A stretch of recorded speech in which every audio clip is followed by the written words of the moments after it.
Hello, I'm Dango Rose. Welcome to the Mountaineer Podcast, where everybody's listening. The Mountaineer brings you the latest news of the Peak to Peak region, in print, online, through our podcast, social media, and special publications. Now, listen in to the latest news of the area with our local journalists.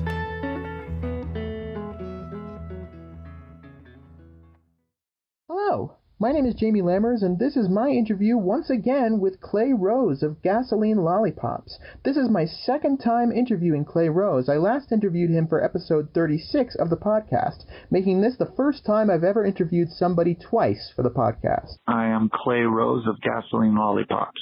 And I hear you guys are doing a show at the Caribou Room soon. We are, yep. Can you tell us a little bit more about the show? The Caribou Room is one of our favorite places to play. It's been a long time since we played there. I think the last show may have been a New Year's Eve show. This one was supposed to be a New Year's Eve show, but it got rescheduled for COVID. And I don't think there's any support on the bill, so it's just us. We're going to play a long set, or maybe two. And we're going to be playing a few new songs that are going to be on our new album that's slated for release later this spring. Awesome. And it's quite a departure from our previous sound, so we're going to have a lot of variation in our set. What are some of your backgrounds as musicians? Where did you come from in regards to your music interests, and how did the band start? The band started 16 years ago as a cow-punk duo with me and drummer Johnny Machine Gun Mauser, and it evolved over the 16 years. Players came and went, and I didn't know exactly what I was going for. I didn't have a whole lot of a direction, but I just had a feeling that I wanted, mostly a feeling among the energy of the players. And I feel like in the last 2 or 3 years, I finally got that combination of players in the band. Everybody in the band now has a music degree aside from myself, and I don't know anything about music except how to write songs. But everybody else comes from a wide array of backgrounds. Donnie, our guitarist, his specialty is sort of like chicken picking Texas country and psychedelic rock. And Bad Brad came out of school in Florida with a degree in music, specializing in classical. So he was training to be in an orchestra. And Kevin, our drummer, he graduated in Denver with a music degree specializing in jazz. And our keyboardist, Scott Coulter, who I've been friends with since the first grade, he got his music degree specializing in jazz as well. So there's a whole lot of different sounds. And then I come from a punk and folk background, and I'm the songwriter, so you throw all those things in a pot and mix it up and you get Gasoline Lollipops. And are there any particular musicians or other influences that you say have kind of propelled you and the rest of the band through? I mean, we all have our own influences, and there's a few areas where they overlap, but not many. And that's kind of what I dig about it, is that I feel like all these influences mixed together create a new sound that I've not heard before. But for me personally, my main influences would be Leonard Cohen, Bob Dylan, No Effects, and maybe Led Zeppelin. And are there any particular stylistic choices that you guys pick in regards to playing your instruments or playing music in general? I mean, these days I feel like we're just really trying to break out of any former confines that we may have accidentally made for ourselves. I know that there was a few years in a row there where the Colorado Daily voted us best country band in Colorado, and that was certainly never my intention to be a country band. And the last record that we put out, All the Misery Money Can Buy, is very soul influenced, soul and blues. And this next album that we're releasing is definitely more acoustic, ethereal soundscapes and folk oriented. Do you have any particular favorite parts about being in a group like this, being in a band in general? Yeah, I mean, I feel like when a bunch of people get together and play music together, the entity of the music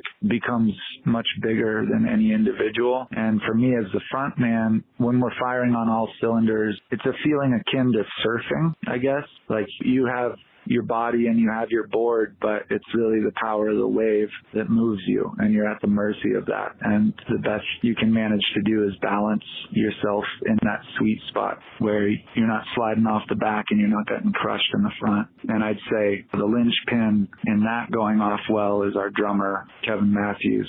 He's a master of tempo, and he holds it all together. And I'm learning to trust our rhythm section, him and Bad Brad, and I let them be the wave, and I just try to put some color on it. And is there anything you particularly love about playing live? Yeah, well, that involves the whole audience, and they become a part of the band. I typically don't like to write a set list, much to the chagrin of my bandmates, but it's a belief of mine that you don't know what song you're supposed to play until you look out at the audience and see what song they need to hear. So I let the audience shape the set list and just the overall mood of the people in the room. So yeah, I feel like playing live, it adds a whole new dynamic and one of mystery and surprise for me. And I like that. And I also like feeling very on the edge.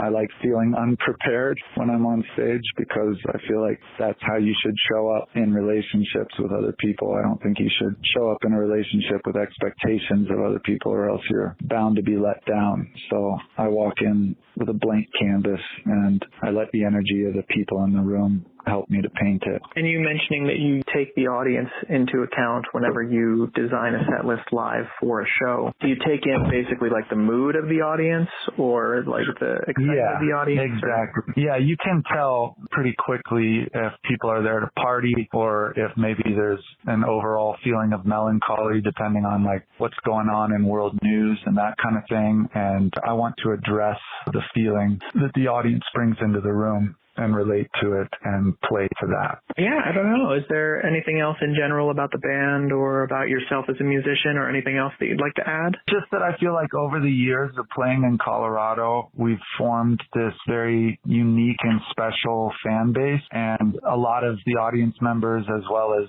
the bandmates refer to it as church, just like it's a place where people come to blow off steam and to exercise their demons. And it feels spiritual in nature, even though there's nothing blatantly spiritual about the performance. I'm not up there preaching or leading a sermon or anything like that, but everybody at a Gas Pop show tends to leave feeling elevated in a spiritual sense. And I think that that's completely due to the people that come out to support us. It's what they bring. I think those are all the big questions that I have on my end. All right. Yeah, I want to thank you so much for coming on board and joining us for the podcast. Yeah, absolutely. Thanks for having me. Yeah, for sure. Thank you so much to Clay for coming on board and joining us for the podcast. And that's it for our show.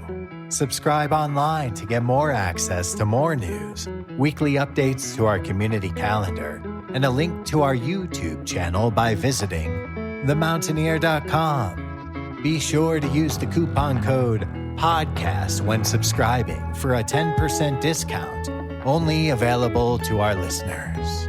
If you are in the local Peak-to-Peak area, be sure to pick up a print edition of The Mountaineer at a local business. I'm Dango Rose. Thank you for listening.